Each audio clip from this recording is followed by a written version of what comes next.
Do you ride a girthy horse? Maybe every time you try to tighten up the girth, they turn around and make an ugly face, or maybe they even try to bite you. In today's video, I'm going to share my tips for working with a girthy horse.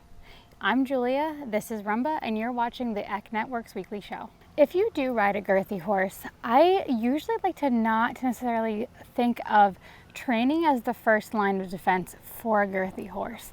And that's because we want to make sure that the horse is comfortable before we're doing anything training-wise to resolve an issue. So some horses will be really reactive to being girthed up if they have an ill-fitting saddle. So you want to make sure that your saddle is fitting properly. You also want to make sure that the saddle pad you're using isn't going to cause any irritation. Sometimes if you wash your saddle pad in something that could irritate the horse's skin, or maybe just the material, maybe that you're using too many saddle pads and it's changing the saddle fit. You also want to make sure that the actual girth that you're using isn't causing the problem either. I've seen in my experience horses tend to just not like certain girths. So sometimes ones that are leather on both sides can be uncomfortable if your horse is really thin-skinned and sensitive. So you want to make sure that you're picking a girth that is comfortable for your horse, that there's not any saddle pad issues, and that your saddle fits.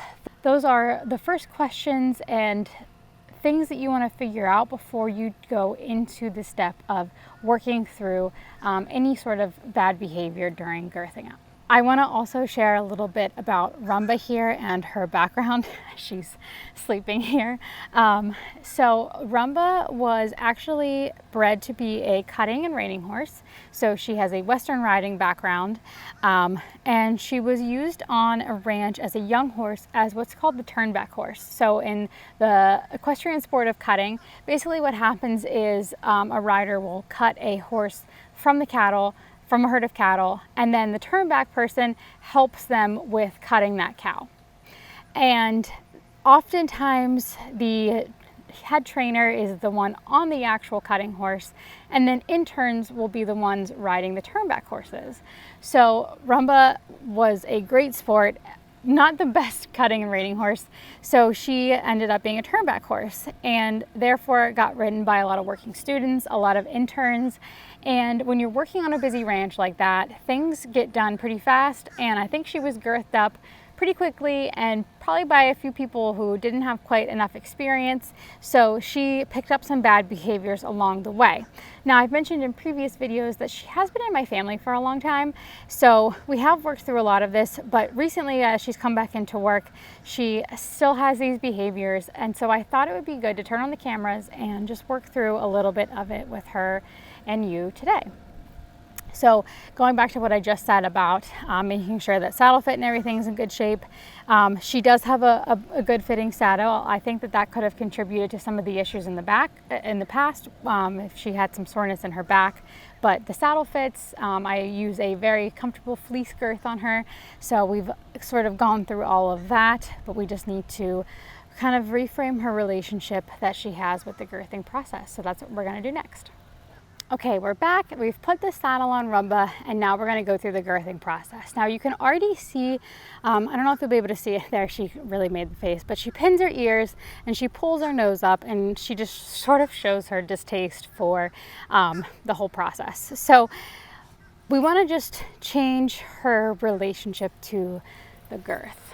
So here I'm going to start by just putting it on, and she's already making the face. She's pawing a little bit. I'm gonna wait, and then I'm gonna use my tongue signal and a food reward to reward her when she softens her face and relaxes. So here, I'm just going to put the girth on, and I'll also reward her intermittently as we're doing this when she's making a nice face, so that she knows what I'm looking for. This tends to be a time where she can be a little reactive, is when I go to the other side. But that was really nice. It can be also helpful to have a helper with this. So if you have somebody feeding the horse you can still be doing the tongue clicks, but they feed the horse as you're doing the tongue click to give them the reward. So now I'm going to attach it on this side. And she's being really good. Usually she makes, actually, she's being very good for the video.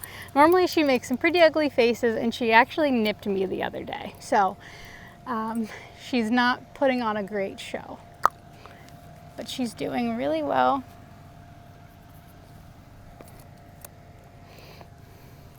You will want to refer back to the video I've done previously about teaching good food manners. I go through how you can teach that association with the tongue click or with a clicker. You can actually use a clicker like they use in dog training to signal the behavior that I'm looking for. So I'll link that video in the description if you want to go back there to learn that. But that directly translates into this.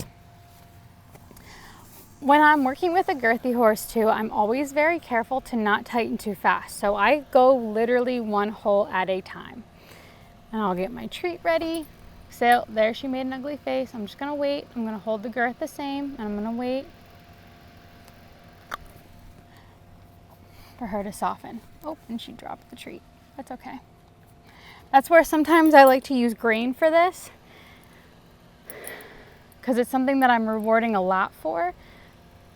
And it's a little bit easier to use. But she's being very good.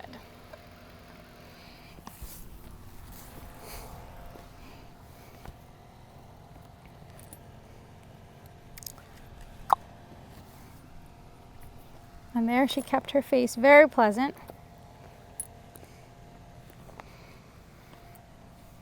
So what I'll usually do is I'll put it up a couple holes, and then I will do something like put my helmet on, put the bridle on, we'll go for a little walk, and then I'll tighten another hole. But I don't like to go too fast because, again, she just really has a pretty strong reaction to this usually, so I don't want to overwhelm her and make it uncomfortable for her. So I like to take my time and really slowly tighten up the girth and make sure that I'm not rushing her into anything. No, still there, she's...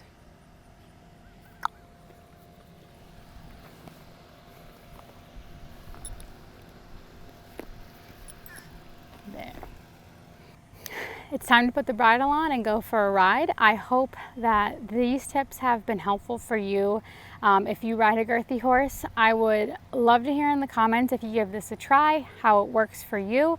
Again, we want to start by making sure that nothing is happening, you know, in the horse's back, that they're not uncomfortable, if the saddle's causing an issue, if you've got saddle pads that are problematic, a girth that's uncomfortable. Really, comfort should be the first thing we're, you know, factoring in, and then we can move into teaching that positive association through food rewards.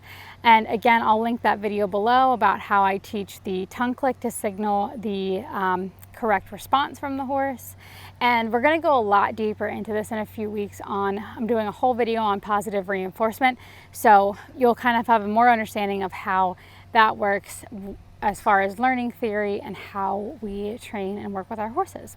So I hope this video has been helpful, and I'll see you again next week.